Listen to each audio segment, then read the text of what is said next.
Well, hello, everybody, and welcome to Act 3 on CHLY 101.7 FM, right here in beautiful Nanaimo, covering all parts of the island. We hope you enjoy the show. On today's program, Tanya Hiltz from Wisteria Community Association and Stone Soup joins us. Hey, Tanya, how are you, my dear? Fine, thank you. How great to hear your voice. It's been a while. It's been a while. And by the way, ladies and gentlemen who are listening and tuning in, this is being recorded over Zoom. So please know that there may be some technical issues. There may be barking, there may be traffic, there may be other different noises. Just bear with us as we continue to work through COVID-19 and recording off-site.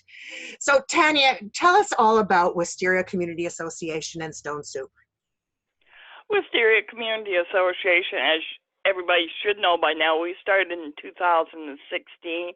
We've done a lot of the headway with the association. We have now branched into back to Stone Soup.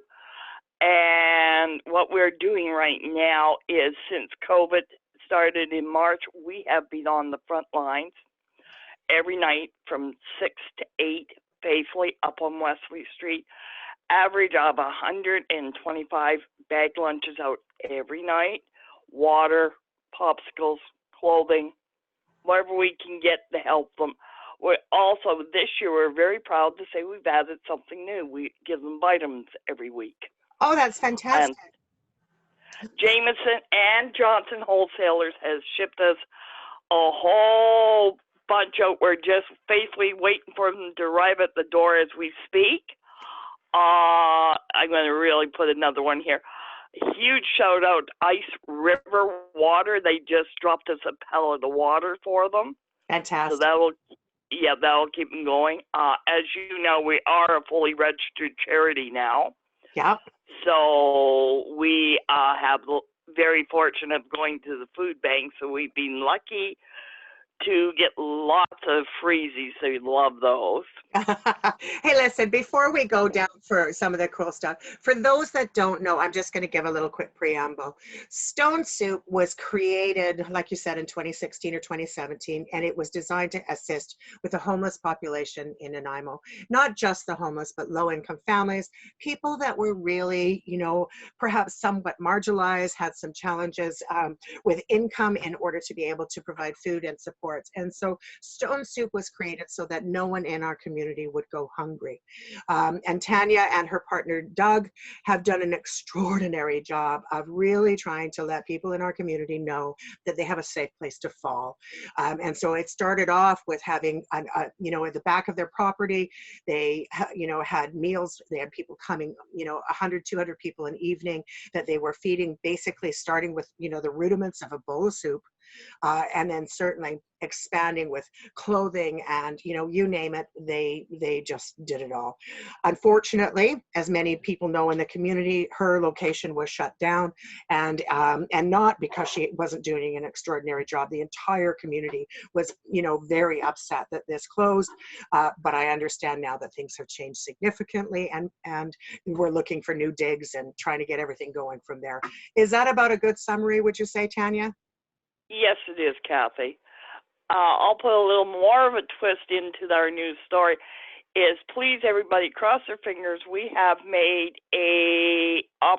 we just put in for a building so we can have our own commercial kitchen. Oh, that's fantastic. Now, tell us about the commercial kitchen that you've been using recently, because you did. We are right now using the NBIS kitchen, which is our Brain Society. Yep. Thank you very much, Kit. Yeah. She's a fantastic lady. We will sorely miss her. Right now, we're back just doing basic bag lunches. As you know, that building will be closing officially on today.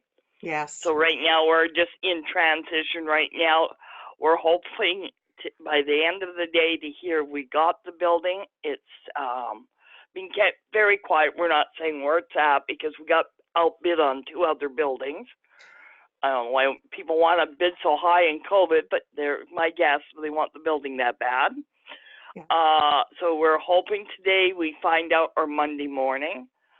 So that'll be a new twist for Wisteria to have their own kitchen, which will Tanya, are you still operating from your residence then, as it is now, or do you have, an association building where people can drop, donations to and things like that? Donations come steady to 155 Victoria Road.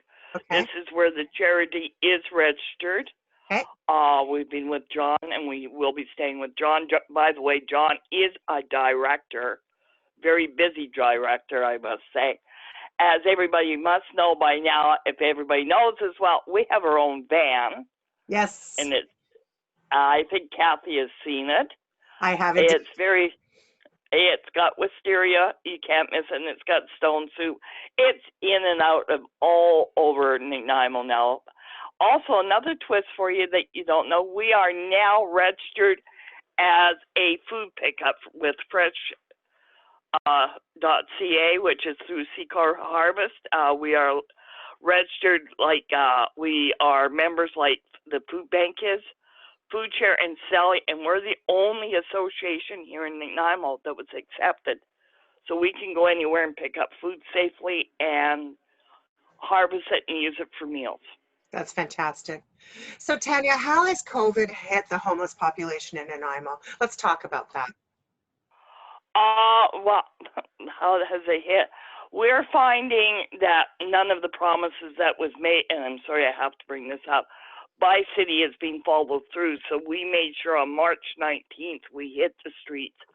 But we have teamed up with VHA, and through my inspector, he has made sure that his first rules were that we teach them social distancing. Uh-huh. But the big key thing that we do that nobody's doing for them is we have a hand washing station every night. That's great. Which they're allowed. Yeah, and then we teach them how to do the proper hand washing. We give them sanitizer.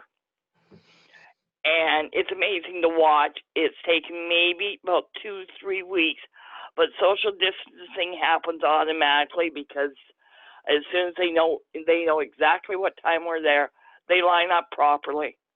Very polite, very grateful to have food. Of course. And of course, absolutely. And everything we do is by VHA rules. We will not ever change that.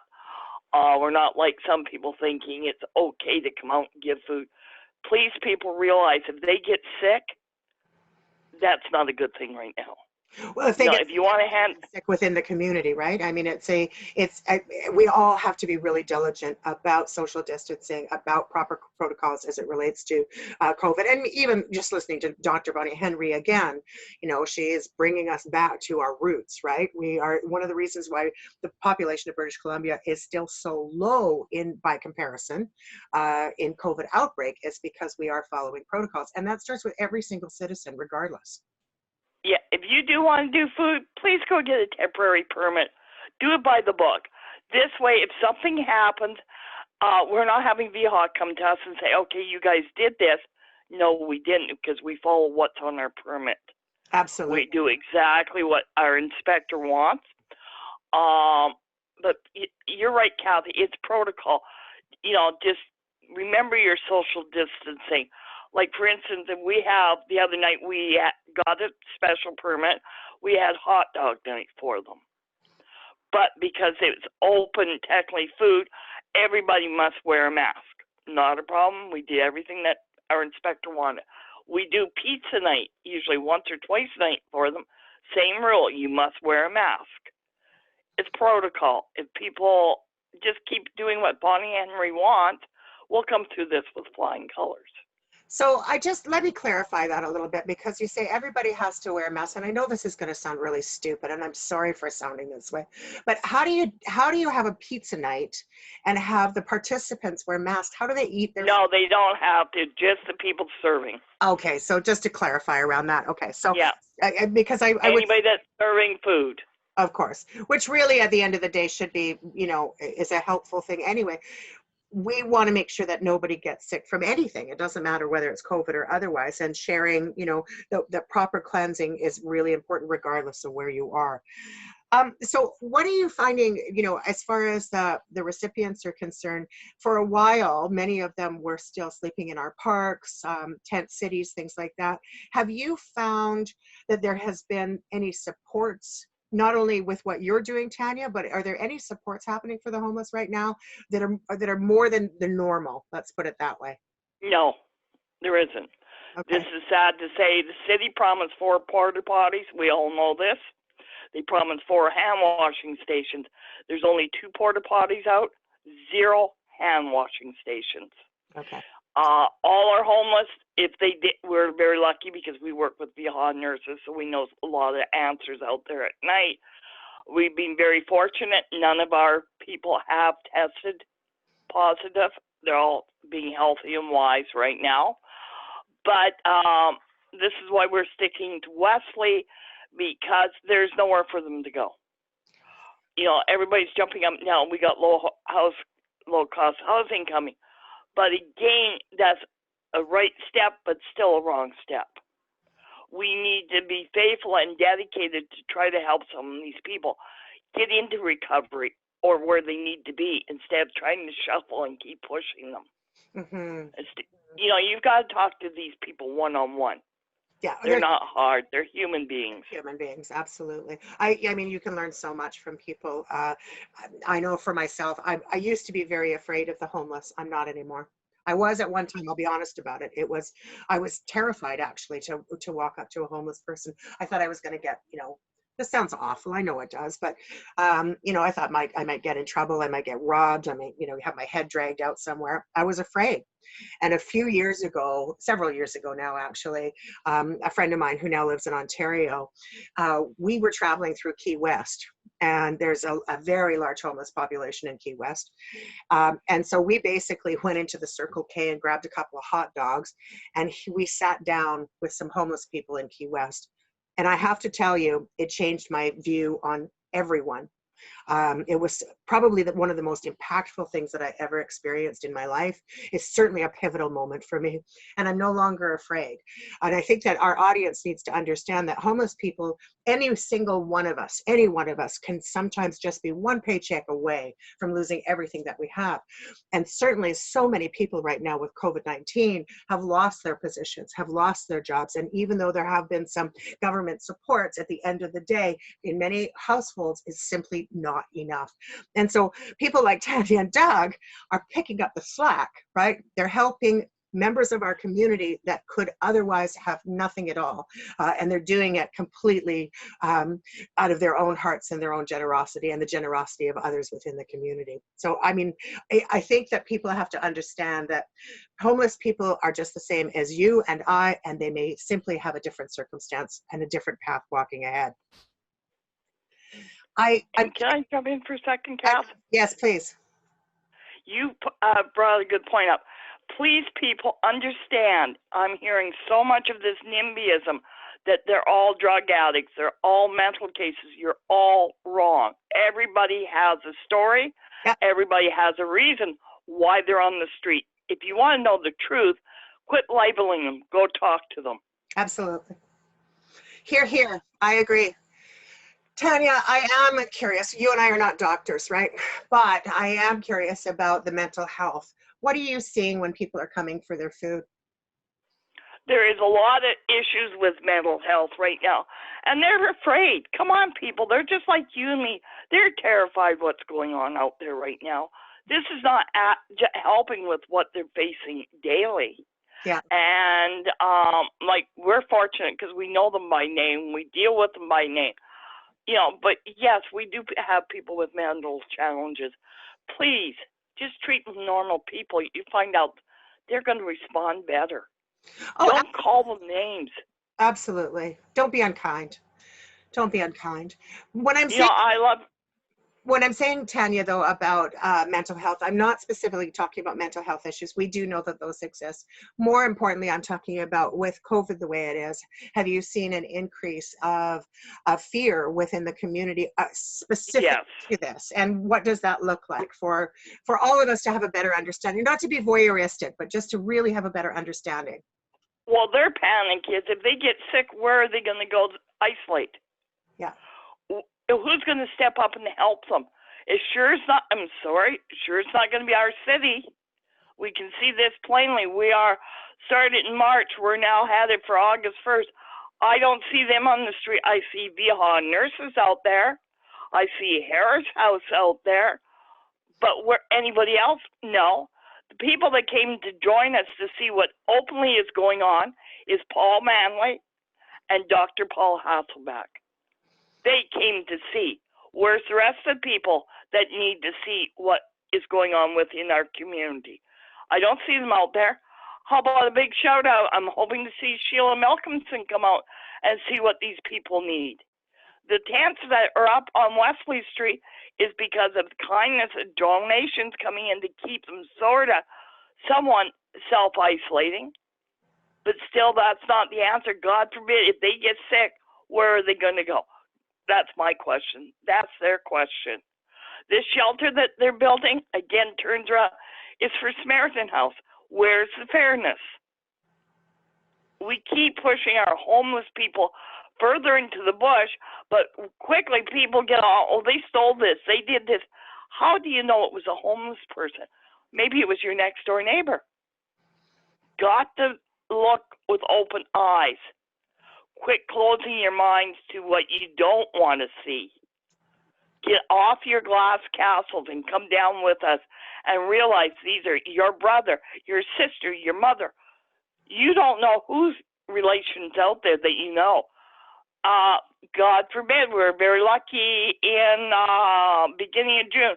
We had somehow our story made it to Nova Scotia. A family seen it, shipped out his uncle. We got one home. Wow. He drove all the way from Nova Scotia. He walked up to Doug. He said, have you seen this person? He said, you wait 5 minutes, he'll be here. Sure enough, he was there. Wow. And this is our game, is trying to get people home safe and sound. Yeah. Wow. It's overwhelming, though, isn't it? It is, because there's more and more new faces appearing. And it's not because it's a choice of theirs. COVID is doing a number on everybody. You know, people get up every morning just feeling blessed to be alive with this. You know, or we've got these young ones saying, COVID's nothing. Like right now, they're talking about a big COVID party in Vancouver. Well, I had to use a taxi this morning for a few minutes. Well, isn't it funny? Here's what the taxis are saying. That's all they've been doing all morning is driving the young ones to the ferry. They're going to Vancouver. Kind of scary, I thought, coming across my mind. Yeah. Yeah, I have to tell you, I'm a little bit nervous about that myself, and I think a lot of people are. The ferries are packed, absolutely jam-packed. And certainly we've just experienced it with Haida Gwaii, right? It's heartbreaking that, you know, they had been protected for so long, and then suddenly there's like 20 people on Haida Gwaii now. That have contracted the virus. Alert Bay was the same. One person turned into 20, 22 people. In a homeless population, one person can turn into a few hundred people very, very quickly. Exactly. And, you know, and my volunteers, all of us realize that, but we're not going to stop. They need help. Yeah, yeah. And I got a beautiful volunteer. Well, my old volunteers from Stone Soup are returning, but we are very blessed. We did a shout out, and we have enough volunteers. We have a lot from VIU. We have a young lady from Paris, France, Nice. Portugal with us. It's a real mixture because it's giving them a chance to see what's going on compared to their countries. Well, and from a social service perspective, you know, if they're an international student, it's really interested to see how the real core of a community lives. It's not just, you know, the middle class person. It takes everybody to make a community work. So giving people an opportunity to see what it really looks like is huge. Tanya, I'm going to pull us back just for a second because, you know, I've always been inspired by you. I think that your heart is just beyond compare, you and Doug both. But I'm wondering, and again, not to be voyeuristic, but just to try and get an understanding of, you know, why this is such a passion for you. What motivates you for all of this? Was there an inciting incident in your life that, you know, just said, I have to do this? Why did you begin doing this work? I grew up on the streets of Vancouver. Oh, there you go. I lived in Blood Alley when I was 15, 16.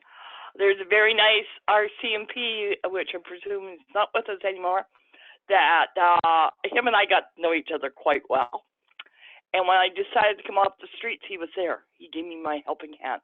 And that gentleman's name, I don't care, a lot of people know it, is Mr. Tom Mackey, well-known RCMP here in Nanaimo. It was him that helped me when I made my journey off. My personal reason why I do it is putting my hand out. Like I said, if we can help one off the street, so be it. That's why I do it, Kathy. Well, I just want to thank Tom Mackey for putting that into your blood, because very, very cool that there was someone there to give you a leg up and to give you some support. I cannot imagine it was easy to come off the street, was it? Not back in those days, because everything you did was done cold turkey. You didn't have the luxury of rehab or this, or that. If you go back to my age limit, everything was done cold turkey. Yeah. And we did it the hard way. Everybody's going, well, we have to give them rehab. We have to do this. We have to do that. People, you got to realize you cannot force anybody into rehab. Stop with the NIMBYism. Give them a hand. Talk to them. That's how you're going to get them to rehab. Don't lock them up. They're going to hate you. It's rehab. Not everybody is a drug addict or an alcoholic or in need of things. There's other reasons. But again, like you said, there are safe sites now. There are opportunities to get into rehab and supports, which simply were not available several years back. That's very true. Exactly. But what would you say? If you give them a hand, they'll walk there. What would you say the percentages are of, just again, as an understanding, Tanya, of, for the people that come through your door, say 100 people come through your door, and certainly many, many more do, but I'm just for the sake of this part of the conversation. So 100 people come through your door. What percentage of those people would you say are potentially addicts? Maybe if we're lucky, 7. So it's a little number by comparison, really. Yes. So we're talking still about 93 people. Pardon my Exactly. And then you go into the next spot this is how people try to label everybody in one clump. Exactly. A lot of people are truly homeless because they can't afford rent. Next lot is, again, are mentally challenged. Yeah. Then you've got your scattering of people just coming here that you don't really know yet. And then, of course, we got our alcoholism, which is famous for Nanaimo. So you start adding those numbers up, and you'll come up to 100 real quick. But it's not a lot like people are saying on Facebook. It is a mixture, and that's what you got to look at. Not everybody on the street is a thief. No. How many children do you see that are homeless at this point? Right now, we've been very lucky. We're feeding about 5 or 6 right now. Oh, that's not bad. So that's good to see. Good. In all fairness, it's not good, but it's the numbers are numbers are low. Yeah. And that's a big thing. But people don't realize we do have permission till 6 o'clock at night. If we have spare bagged lunches, just give Tanya a call or Doug. We'll get them over to you, and we do. We help a couple complexes here in Nanaimo so the kids have extra food. Listen, or we help a boarding house. If you've just tuned in, because Tanya, I do want to get your phone number out there and your contact information. If you've just tuned in, by the way, ladies and gentlemen, this is Act 3 on 101.7 FM, CHLY Radio. I'm Kathy Hiltz. I'm your host. In the Zoom booth with me today is Tanya Hiltz. She's with Wisteria Community Association and Stone Soup.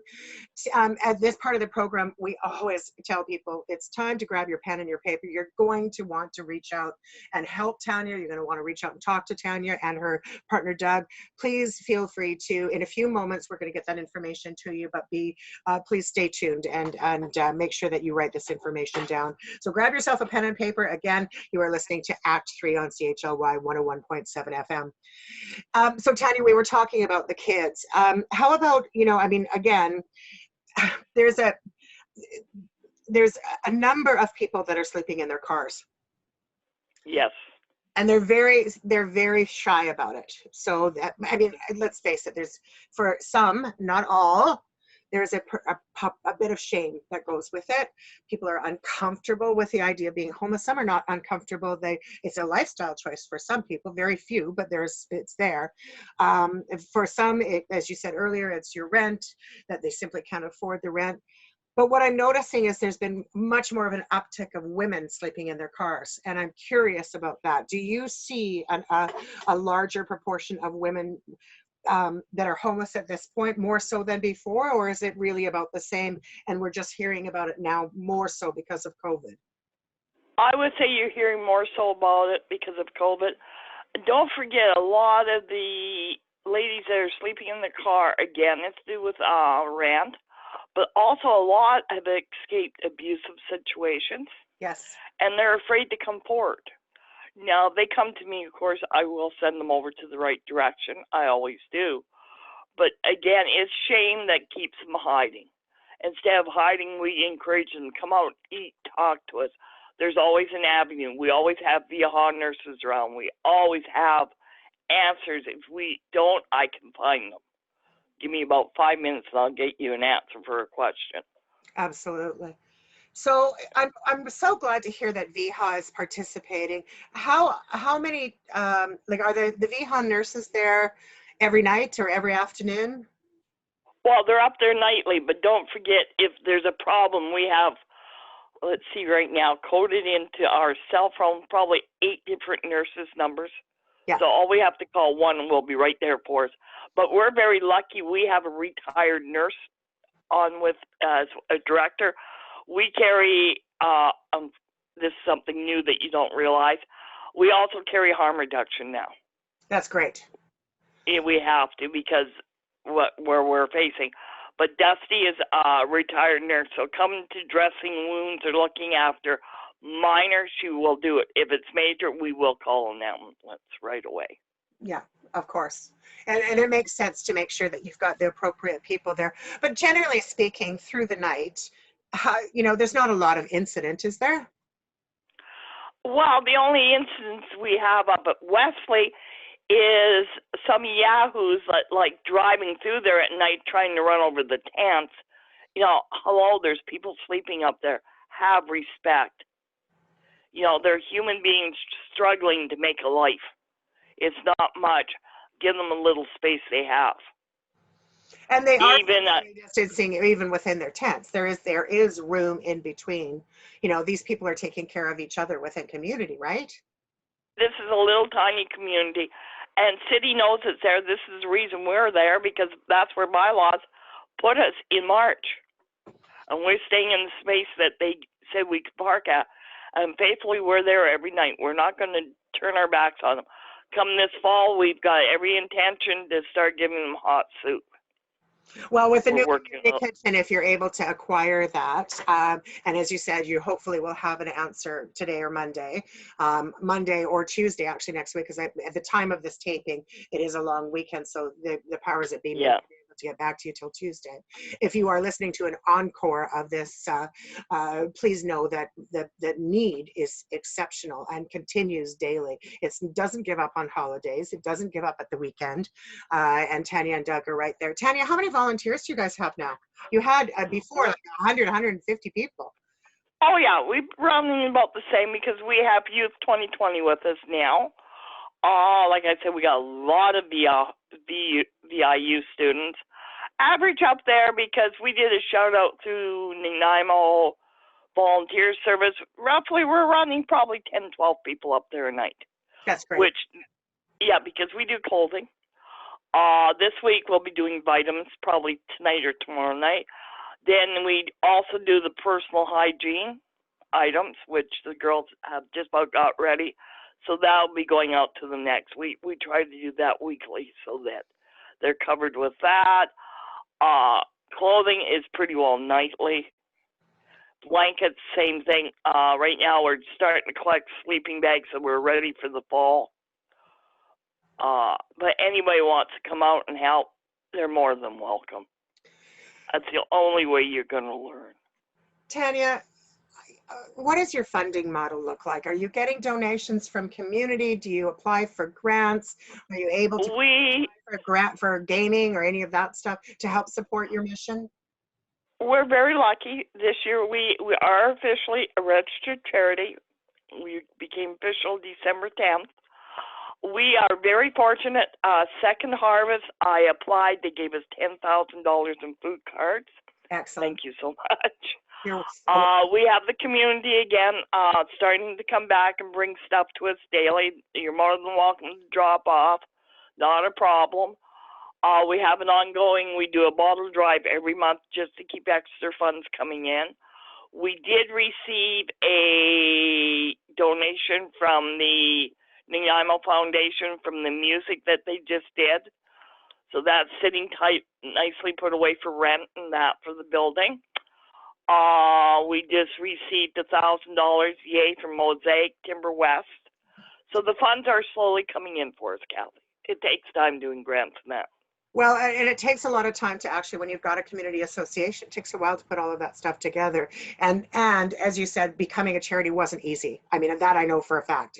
It takes time. It's not hard once you get going, but it takes time and patience to be able to go through the system to make it work. 2 years. Yeah, 2 years. And 2 years is a long time when you're looking at building something spectacular. Yes, you got that right, Kathy. Yeah. And the good news is you're there now. And you have a number of directors, you've got a bunch of volunteers, so things are kind of going smoothly, but of course the need is extraordinary. Tanya, just before we got into this part of the conversation, we reminded people that they could reach you. How could you give out your telephone or your contact information? How do people find out more about Wisteria Community Association? You got 3 ways. You can give me a call at 250-591-6443. Look us up online on Facebook, Wisteria Community Association. Join us. Or go to our new website, wisteriacommunityassociation.com. Have a look at us there. We're slowly getting our website caught up and with all the extra things we're doing that keeps this community active. And it's important yes, as well that if you can volunteer in helping to support in any way, it may not be being on the street. It might be in some administration areas, right, Tanya? Helping keep up the website might be something of value, right? Yes, or help do flyers. Right. Because we want to re-blanket the whole city and let everybody know that we're working to our own commercial kitchen. So this new commercial kitchen, if you're lucky enough to acquire it, what part of town is it in? South End. I always like to keep everything we do in the South End. Due to the fact this is where our population of people is, it's due to the fact it's, handy to the food bank, things we really need to be around. So the food bank has been very generous to you guys, and how is it a natural partnership? Is it a matter of going in and picking up food? Are they tell us about your relationship with the food bank and how that they're awesome. Let's give five stars to Alex and the volunteers down at the food bank. We're in every morning. Food is awesome. My cook just loves them. They know exactly what we're doing, so they make sure that, like water or juice and stuff that a lot of people don't take, we do. Like they had a pallet of freezies, who cleaned them all. we take a cooler every night of freezies out for them. Well, it was so hot last night. I mean, I think everybody needed a freezy yesterday. It was like the temperatures are rising. They're unusually high for this time of year. And so, we're sort of stuck with the weather piece, right? And I can't imagine what it must be like to be homeless and to try to find safe accommodation where you're comfortable, cool or warm, depending on the situation and season. I just can't even imagine. I can't imagine. This is why what we're doing right now is we've taken one of our freezers and we're actually freezing the water. So when they get their bottle of water, it's like a popsicle, but it takes, time to thaw. It gives them that cold they need. Like when we do pizza night, we always make sure there's extra goodies for them. A case of oranges, anything to keep them having juice. Every bag. Hydration lunch is bag. Important. Yeah. Every lunch bag that goes out, Kathy, has juice. What's in the lunch bag? I was just about to ask you that. What's in the lunch bag? Okay, what they get is what we call a bunwich, because we don't use bread, a baggie of fresh veggies, fresh fruit. This week they're seeing apples and bananas, for instance, because Superstore had a good deal. We bought 2 or 3 cases of bananas. We always put extra sweets in. We know that they do like their sweets, plus desserts. And that can be a yogurt, it can be a fruit cup, it can be a pudding cup. Like I said, our cook has $10,000, so that's where she's shopping at Superstore. Good bang, for the dollar. Yeah. We do have people dropping off. We encourage people, if you would like to drop off, bring it on down. She'll put it to good use. Cans of tuna, salmon, peanut butter, honey, anything, granola bars, things like that really do good. She loves seeing people bring her baby carrots, celery, cucumbers, like they make awesome veggie packs for us. There's a lot of things they don't get fresh. We try to make sure every day they get fresh. Which is so important for natural health, right? Vegetables, vitamins, minerals, you need them. And especially with the heat, the electrolytes get lost. And so, certainly nutrition becomes very important. How do you decide, how do you decide? Is there a point when you have to make a decision on who you can help and who you can't? We are very unlimited about barring people unless you try to steal from. We have one rule, and it's going to be a harsh rule, that if you haven't been on the streets, you won't relate to. But if you steal from each other, you're barred, or you steal from us.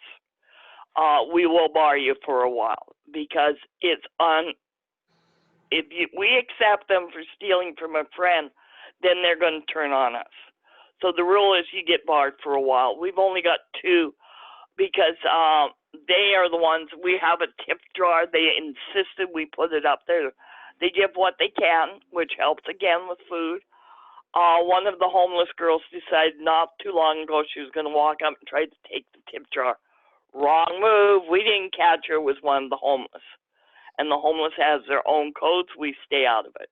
Yeah. We do not interfere, or that makes them upset with us, and we don't want that. But no, we try not to bar anybody because this is a crisis we're in. They need food. They need to be looked after. But I think it's important to recognize that there's a code within all of us, right?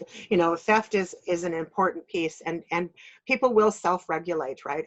They really, really will. I found in my experience, and I grew up very poor, different than this, obviously, but still, I grew up very poor. And the one thing I knew for sure when I was growing up is that you looked after each other. And almost everybody that I've worked with over these many years since, I've asked, this sounds terrible, I'm sorry, but I've asked wealthier people for supports and donations for different things. And then I've, also asked those that are not of the same economic standpoint. And I found that those that had less gave more every time, always. Yes. If there was $5, they would give you $4 of the 5, right? And so I think that that's something that people don't necessarily understand, is that, people very often, we have the ability to give so much more than we do, especially right now. And for people that really, really have no other options, right? The welfare system has changed. I don't even think it's called welfare anymore. What do you happen to know what it's called, Tanya? Social services or? No, social services, I believe it is. But I'm not sure anymore. They've changed it a few times, but I remember the welfare system, and men particularly now don't qualify for welfare in the way that they used to.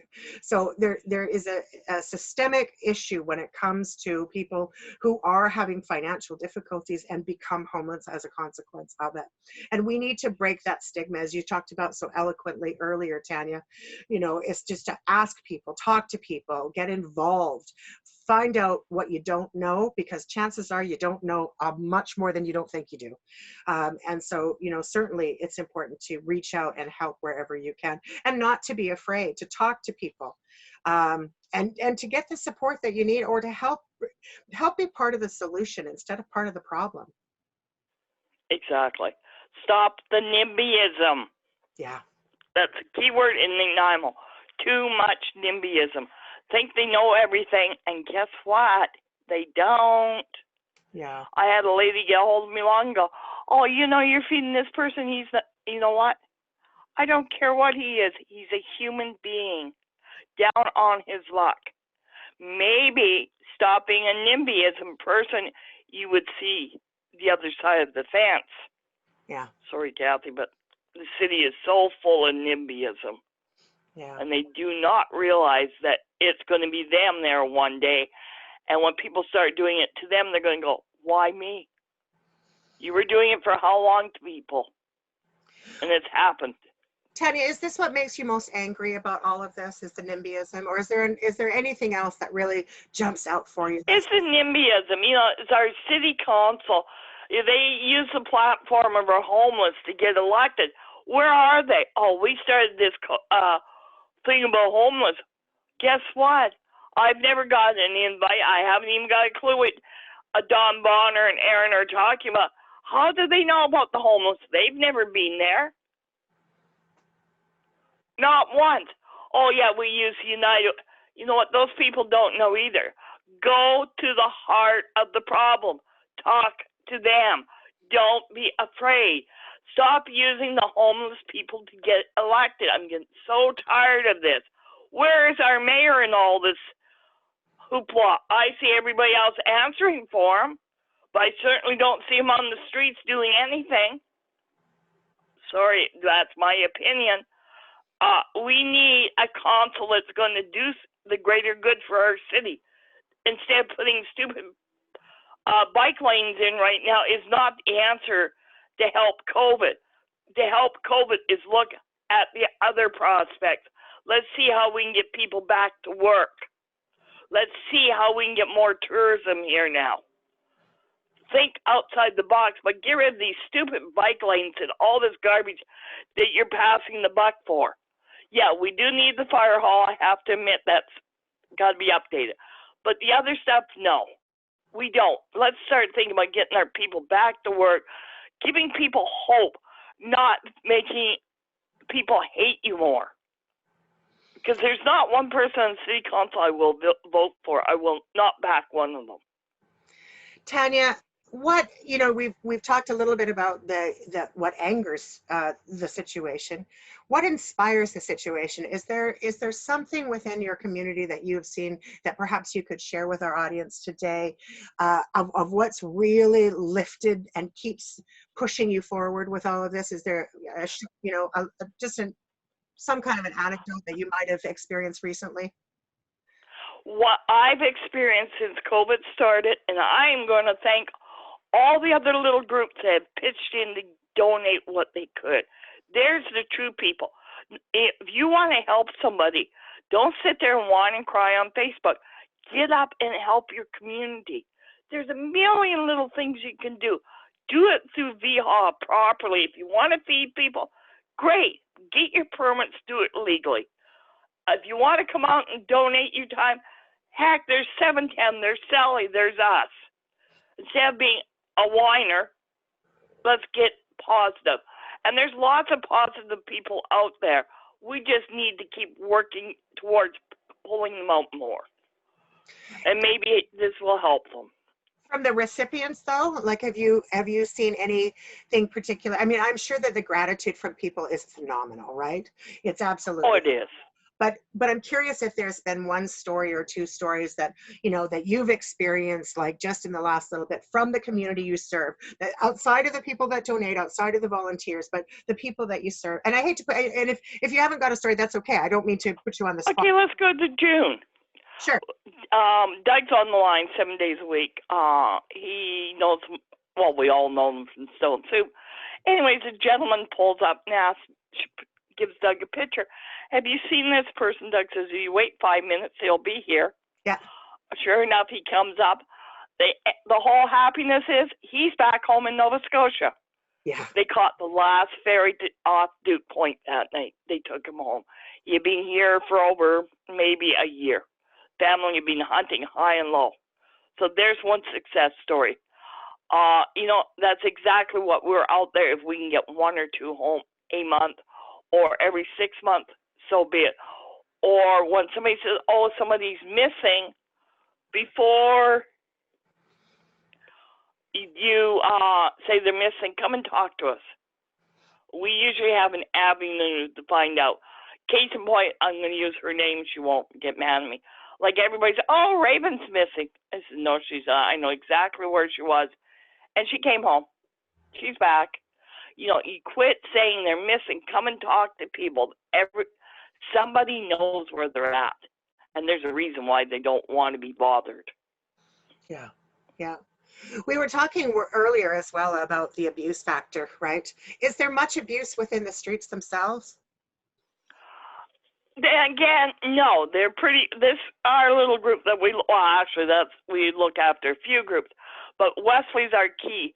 They pretty well have one person, a couple people in charge of what's going on in their area. So no, they're really, really tight little group. If there's a problem, we'll hear about it. But there's not much problems up there. They've got respect for each other, and they care about each other.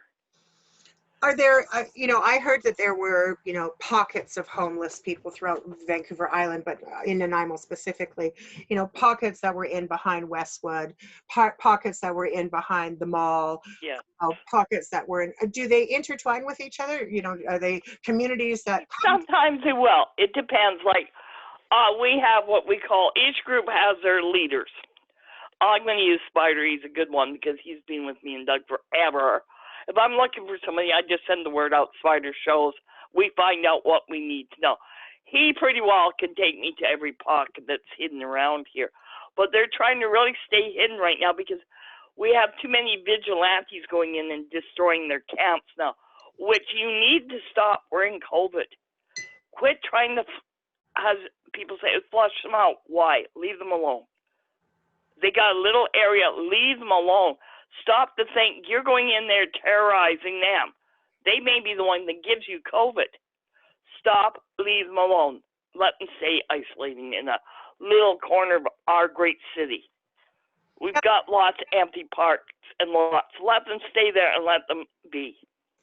Are you noticing a transient population at all? Starting. Yeah. We not as high as last year, but it's slowly gaining right now. Where are they coming from? Are they coming from the mainland, from Alberta? No, mainly up and down the island, thank goodness. We haven't seen too many from Alberta and that yet. We've got a few here, but they've been with us since March, so really they're pretty safe now. Yeah. But yeah, you're right. We're going through that transient, but not as heavy as last year. Yeah. They're being very considerate about moving around. They're nervous too. Yeah. Yeah. And do they move from community to community, or pretty much once within a community, they stay within that geographical? They pretty well, once they get to where they're at, they pretty well stay. Yeah. We're lucky again, this seems, Nanaimo's always been an attraction spot, but this year they seem to, once they get into that cluster, they stay within the cluster. They're not going back and forth, which we need right now. We don't need them going. Unfortunately, the old story, like Dr. Bonnie says, it only takes one. Yeah. So we're trying to keep them in their own cluster. Right. And then that's being done through education when they come and they have their nightly, hand sanitization and all of that stuff, perhaps get their vitamins, perhaps get their meal, whatever it might be. There's continuous education that you're able to provide. Yes, that's what we're put up there for, is to, like I said, if there's a definite problem, we will be able to get a hold of a VIA nurse, but usually we turn around, there's one. Or we're lucky we do have some people showing up doing harm reduction. If not, we have OPS till 6. If not, we have it on board. Yeah. And that's just for an emergency because we do have a good crew out there normally doing harm reduction. We do work with Tanis from CAT. which is a great lady. If anybody ever needs anything, give her a shout out. Like I said, for the Nanaimo Brain Association, go to Kit. You got any problems, that lady will walk you right through. Fantastic. Amazing. Love working with those people. Yeah, they're good people all the way around for sure. Huge team, huge team. Do you refer out for counseling services? Do the homeless actually find that counseling supports them in any way, or is the wait list too long? Have you noticed anything like that? Well, they, again, to do with counseling and that, these type of people like it right now. They don't like waiting. So if I have to, I'll use TANF and that and go that way. There's always a way we can find quick solutions. Right. If you just work at it. And I'm willing to do that for them. And Tanya, this is a harder question because I can't imagine it being an easy answer. Are you noticing an increase in suicide within the homeless population? No, not suicide. Well, I'm noticing, unfortunately, I'm dealing with another issue which is making it hard for me.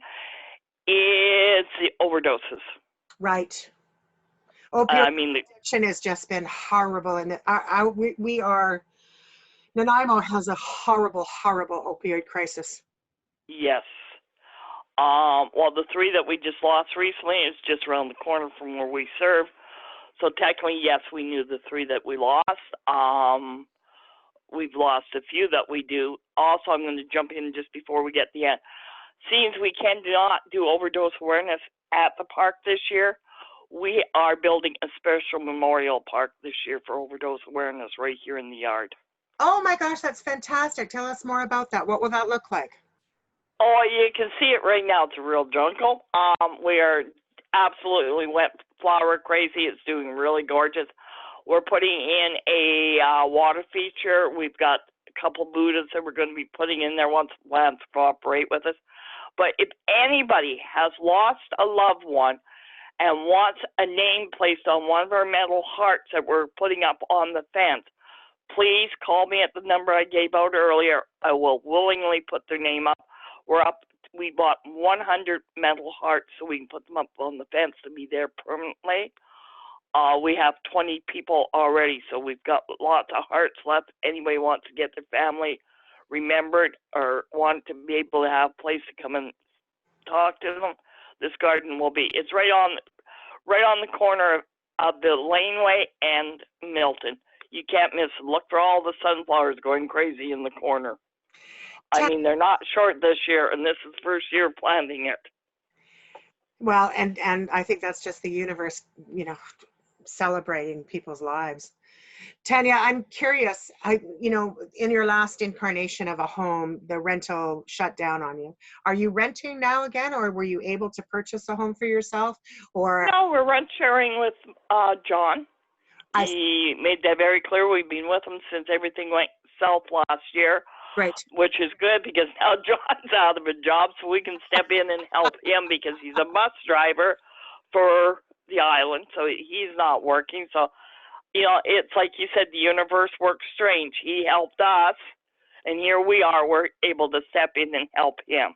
And also, by the way, John is a director, one fantastic director. Volunteers Wednesday and Sunday up there. You will not take his days away from him, forget it.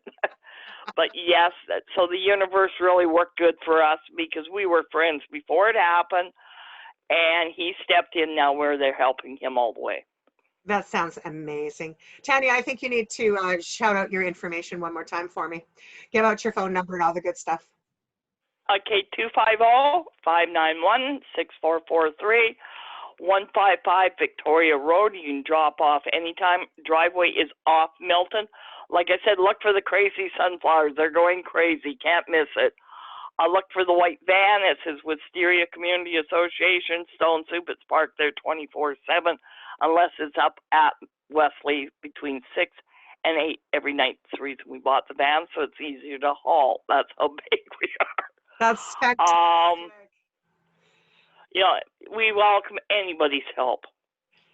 Yeah, And so I encourage everybody to volunteer. As we're closing out the show, we've just got a couple of minutes left, Tanya. What's your takeaway from all this? What would you want our community to, you've talked a lot about the NIMBYs and peace. We've talked a lot about how people need to become more knowledgeable about the homeless, need to talk about the homeless.